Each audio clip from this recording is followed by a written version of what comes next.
前が空いている。カイソットのスリーポイント。 Magandang araw mga Kai Soto fans. Si Kai Soto ay tunay na nagiging simbolo ng pag-asa para sa Philippine basketball. Sa edad na 22 years old, ipinapakita ni Kai ang mga katangiang hindi lamang pang domestic kundi pang international.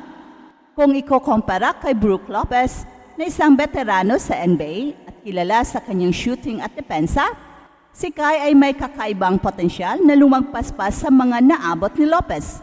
Sa kanyang kabataan, ang kanyang skill set ay patuloy na umuunlad at ang kanyang natural na kakayahan ay nagbibigay ng pundasyon para maging isa sa mga pinakamahusay na big men sa kasalukuyang henerasyon. At isa sa mga aspeto kung saan maaring umangat si Kai ay ang kanyang versatility sa opensa. Habang si Brook Lopez ay expert sa pick and pop plays at long-range shooting, ipinapakita ni Kai ang mas malawak na offensive arsenal. May kakayahan siyang maglaro sa post, gumawa ng play sa high post, at tumira mula sa mid-range o beyond the arc. Ang kanyang shooting mechanics ay maayos para sa isang batang sentro at habang tumatagal, maaari pa niyang gawing mas consistent ito. Ang kanyang flexibility sa opensa ay malaking bagay sa modern basketball, kung saan ang mga big men ay hindi na limitado sa paint at kailangang maging dynamic sa scoring. At bukod sa kanyang opensa, ang likse at athleticism ni Kai ay nagbibigay sa kanya ng malinaw na kalamangan. Habang si Brook Lopez ay nakadepende sa kanyang positioning at experience, si Kai ay mas mabilis sa court na nagbibigay daan para makapag-react agad sa plays, makapag-defend sa mas maliliit na manlalaro, at maging epektibo sa transition game. Ang ganitong agility ay bihira sa mga malalaking players at nagsisilbing mahalagang aspeto ng kanyang laro.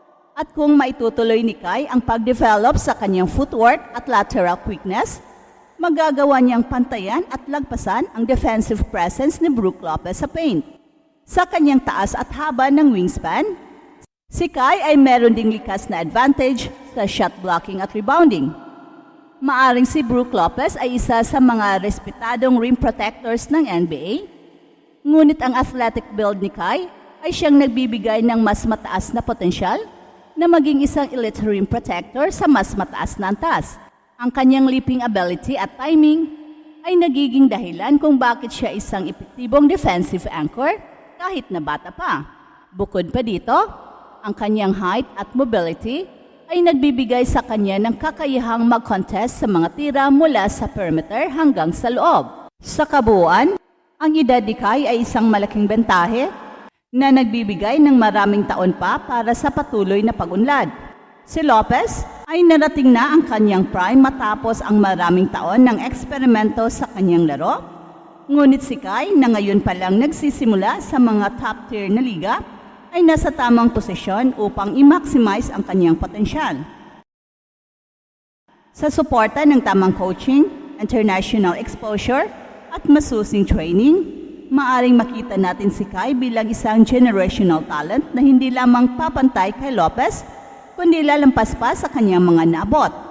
Ang kombinasyon ng shooting, agility at athleticism ni Kai ay nagbibigay ng impresyon na siya ay magiging isa sa mga hinahangaang big men sa global basketball scene sa darating na taon. Sa shooting, si Brook Lopez ay isa sa mga pinaka-pinupuring big man shooter ng NBA, particular na sa three-point shooting. Subalit pinakita ni Kai na may kakayahan din siya sa mid-range at perimeter shooting. Habang dinagdagan pa ang kanyang repertoire, bukod dito, mas malinis ang galaw ni Kai na siyang nagbibigay daan sa kanya na mag-execute ng mga tira sa iba't ibang sitwasyon. Mula sa pick and roll plays hanggang sa off-the-dribble jump shots, sa kanyang edad, ang natural na pag-develop ng shooting mechanics ni Kai ay nagbibigay sa kanya ng posibilidad na maging mas consistent shooter kaysa kay Lopez. Ang liksi at agility ni Kai ay mga katangiang natatangi sa kanya sa larangan ng basketball, lalo na kung ikukumpara kay Brook Lopez. Habang si Lopez ay kilala sa kanyang matatag na footwork at fundamental skills sa loob ng paint, ang mas masiglang galaw ni Kai ay nagdadala ng kakaibang dimension sa kanyang laro. Sa panahon ngayon, mahalaga na ang mga big men ay hindi lamang naglalaro sa ilalim ng ring, kundi kayang mag-adapt sa mga mas mabilis na laro ng modern basketball.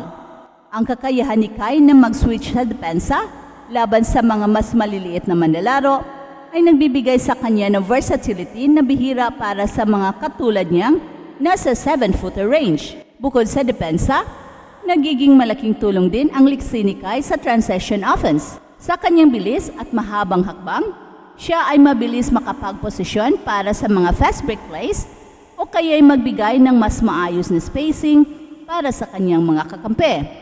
Ang ganitong estilo ay hindi lamang nagdagdag sa opensa ng kanyang kupunan, kundi nagpapakita rin ng modern approach sa paglalaro bilang isang big man. Ang kanyang kakayahan na tumakbo sa court ng mas mabilis kaysa karamihan ng mga center ay isang mahalagang asset sa mga liga kung saan mataas ang tempo ng laro. Well, sa kabuuan, ang liksi ni Kai ay isang mahalagang aspeto ng kanyang laro na nagdadala ng malaking potensyal, habang si Lopez ay maaasahan sa kanyang karanasan at technical na depensa. Ang pagiging masigla at mas mobile ni Kai ay nabibigay sa kanya ng malinaw na kalamangan sa parehong opensa at depensa.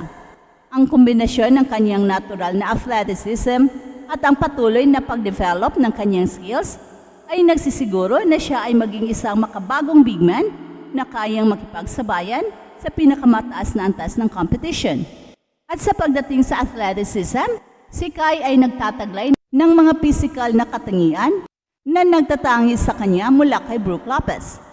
Ang natural na taas ni Kai na sinasabayan ng mas mataas na vertical leap at mas mahabang wingspan ay nagbibigay sa kanya ng kalamangan sa mga aspeto tulad ng pag-dunk, pag-block at pagiging dominante sa paint. Sa mga laro ni Kai, kitang-kita ang kanyang explosiveness, lalo na sa kanyang abilidad na umangat ng mabilis at mataas para sa rebounds o shot blocking. Ang ganitong athleticism ay naglalapit sa kanya sa mga modern big men na may hybrid na style ng laro tulad ni na Jaren Jackson Jr. na mahusay sa depensa at Kristaps Porzingis na versatile sa opensa. Ang kakaibang kombinasyong ito ay nagbibigay kay Kai ng potensyal na maging isang two-way player na kayang mag-ambag sa parehong opensa at depensa.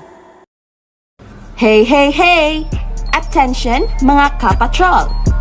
Get ready for an epic giveaway. Once Express Info hits 150k subscribers, one lucky winner will win the incredible Oppo Reno 11F 5G smartphone. Here's how to join. Step 1. Subscribe to Express Info right now. Step 2. Like this video. Then step 3. Comment anything good and positive about our idol Kai Sotto. Super easy. Just subscribe, like, and comment.